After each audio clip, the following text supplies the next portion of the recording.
So, Mr. Darcy, he's just so great. He's super rich, he has a nice house, he has a family that's long been honorable and esteemed. But for some strange reason, he just doesn't have a title. Well, other than Mr., of course. We all know that he is Mr. Darcy. But exactly why doesn't he have a noble title of peerage, such as being a duke or an earl or a viscount? And the answer to that question is very interesting, and that's what we're going to be diving into here today. So if you want to know why Mr. Darcy is simply a Mr., then definitely keep tuned. My name is Ellie Dashwood, and this is my channel where we talk about Jane Austen and the Regency era quite a bit. So if you like either of those things, then definitely subscribe.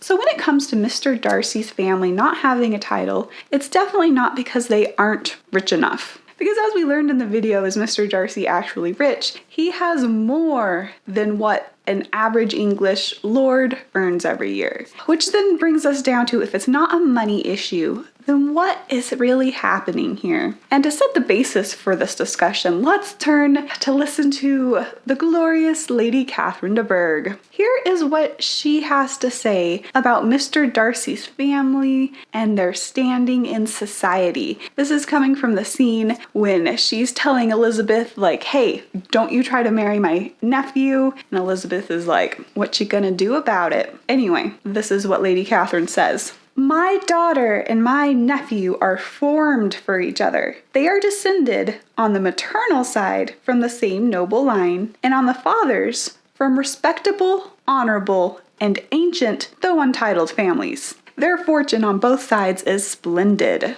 Okay, so we learn a few things about Darcy's family here. First, on his mother's side, Mr. Darcy does descend from nobility. In fact, Lady Catherine gets her title of Lady Catherine from the fact that she is the daughter of an earl. Mr. Darcy's mother, Lady Anne, was of course Lady Anne because she was the daughter of an earl. Those were their courtesy titles, which is what the children of an English peer get to use as a social nicety because their dad is a peer. You can learn more about that in my video on what is an English lord. So that's where Lady Anne and Lady Catherine get their titles from their father, but those are not the sort of titles that they can pass down to their children. So on Mr. Darcy's mother's side, he does descend from titled nobility. Now, what does it say about the father's side? Lady Catherine calls those families respectable, honorable, and ancient. This means that they have a very, very long history of being, well, super wealthy and high on the social scale. They are not new money by any estimation of the word. And then she adds the fact that they are untitled. So Mr. Darcy's father's family is untitled, and generally in English history, titles pass down the paternal line. Now there are of course exceptions to this, but that is exactly what they are. They are exceptions to the rule. And so here there is no title being passed down in Darcy's family. And of course then the question comes up is why? Why does he not have a title?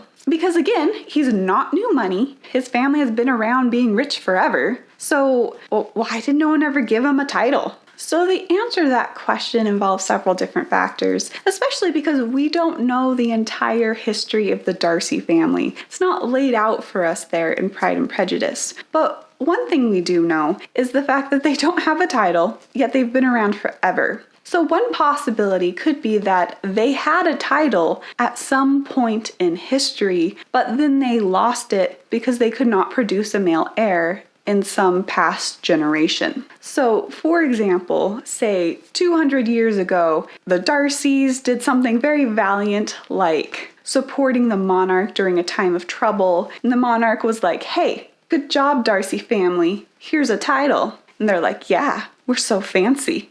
Usually when a family is given a title like that, there are rules that govern how that title can be passed on to the next generation. It is usually called the title's remainder. I don't know why. It's just basically who gets to inherit. The most common remainder is heirs male of the body, meaning that only legitimate male heirs of the original title holder can inherit that title. So if you get one of these titles with the remainder of heirs male of the body and you have a son, he gets to inherit it. But what if you only have daughters? Can it skip the daughter and go to maybe a grandson? The answer is no, it can't. And what happens is the title just dies out. So some titles were only one generation long because the man who got it couldn't have a son. Or some titles existed a little bit longer, but say you have one son and 3 daughters. Okay, and then that son only has one son and a daughter, and then that son only has daughters, or actually doesn't even get married and has no children at all. Again, the title dies out because there's no more heirs male of the body. And what's super fascinating is between the late 1600s and about 1770, there was this huge problem for some reason of lines dying out of both titles and people who owned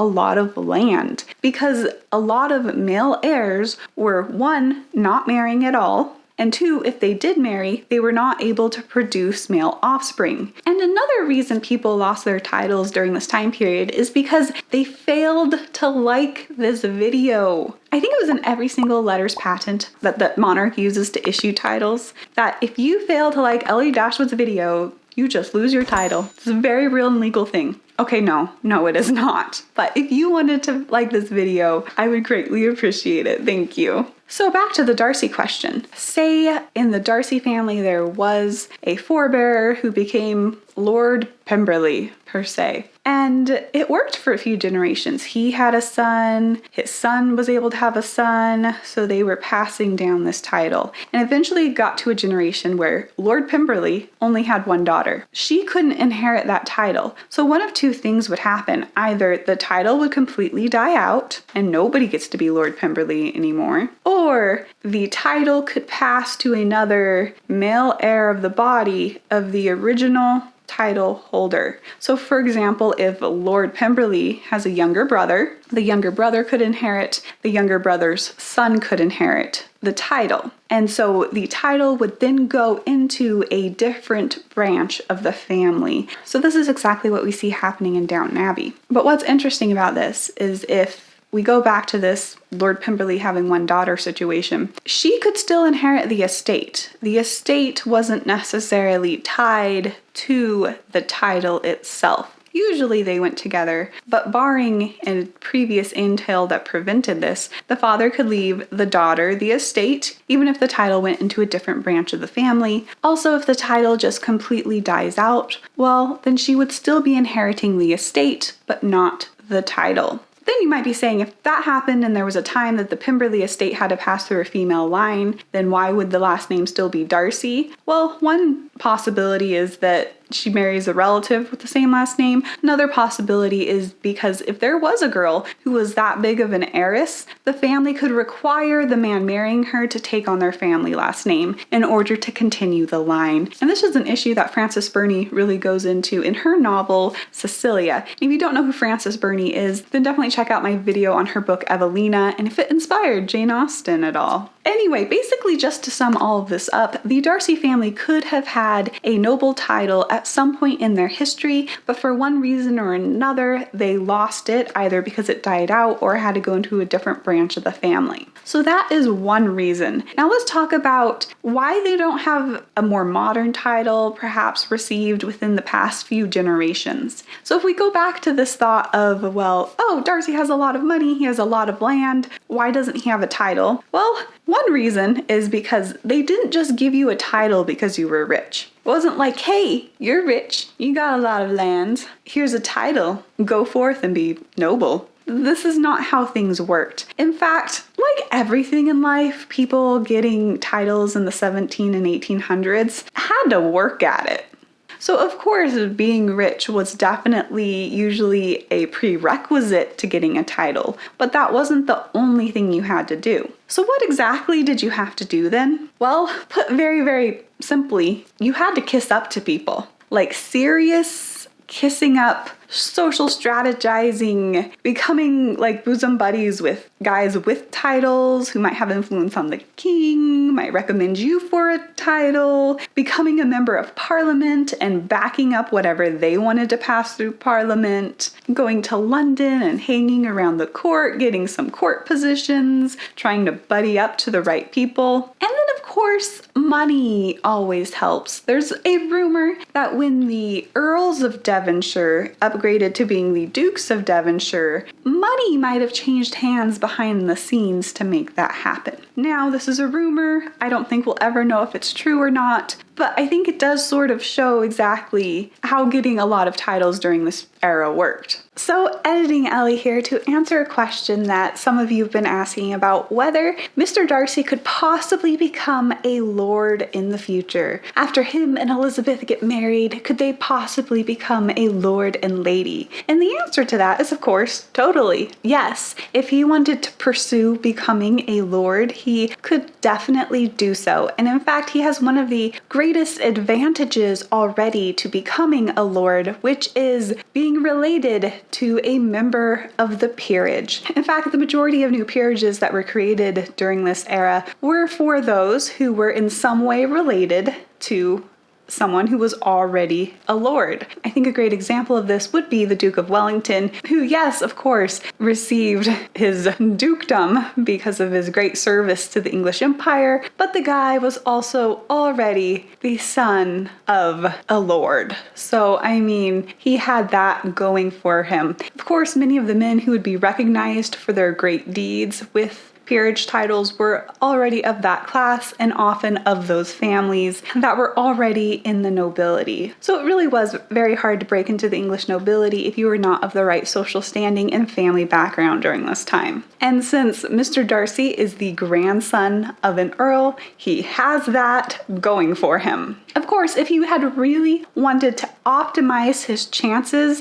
for becoming a lord, he would have married the daughter of another peer as well, which of course he didn't do, but that doesn't completely count him out of the running. So as the grandson of an earl, he has this huge advantage. To capitalize on that, what he would want to do is run for election to become a member of the House of Commons, which is of course one part of the English Parliament system. Anyway, once there, what he would want to do is continue to social network, make friends in high places, hang around the court, and essentially do all of the things that we've already talked about when it comes to, hobnobbing with the rich and the noble so that they will want to give you a peerage too. Now, do I really foresee Mr. Darcy wanting to do that? Not really. It doesn't seem within his personality, to me at least, but alas, he could if he so chose. And so it could simply be that the Darcys are a family that is not interested in being in Parliament. They're not interested in kissing up to people. And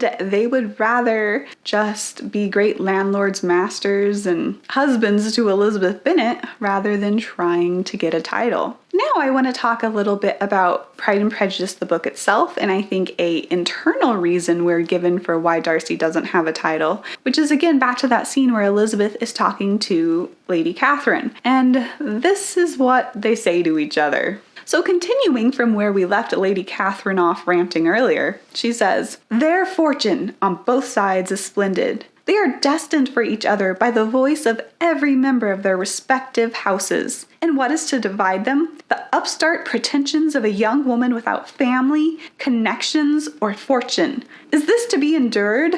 But it must not, shall not be. If you were sensible of your own good, you would not wish to quit the sphere in which you have been brought up." So Lady Catherine's like, "You're not good enough for my nephew." And what's interesting is how Elizabeth responds. "In marrying your nephew, I should not consider myself as quitting that sphere. He is a gentleman, I am a gentleman's daughter. So far we are equal." Okay, so right there where she says, he is a gentleman, I am a gentleman's daughter. So far we are equal. If Darcy was an English peer, she could never say that line. I know this is kind of simplistic to be saying, but that line could not be in Pride and Prejudice. She would have to say, he is an English peer, I'm a gentleman's daughter. So far we are not equal. So I really do think one of the reasons that Darcy doesn't have a title is the fact that it would change the social dynamics between him and Elizabeth a little bit, and I think Jane Austen just didn't want that. I also think that Jane Austen tends to stay away from writing about people with titles. And that wasn't because she didn't associate with people of title, because she did. I think that was just not her interest. She wasn't interested in that world as much as she was with the gentry. Another reason could very well be the fact that Mr. Darcy sounds good. Imagine if he really was Lord Pemberley and Elizabeth was like, Lord Pemberley's the one for me. That would just sound kind of totally on Pride and Prejudice, right? That's not as classic as Mr. Darcy. Imagine a world where Pride and Prejudice was a story between Elizabeth Bennet and Lord Pemberley. That would be strange. I'm just saying. I mean, we would probably be used to it because it'd be the strange alternate reality, but it would be normal to us. But I'm glad we don't live in that reality because it's weird sounding. So let me know in the comments below, why do you think Mr. Darcy does not have a title in Pride and Prejudice? Do you think it's because his family had one in the past but it died out? The fact that Jane Austen's just not interested in writing about people with titles, and also it would sound kind of strange? Or do you think it's because the Darcys are above bribery and kissing up to people? Let me know in the comments below.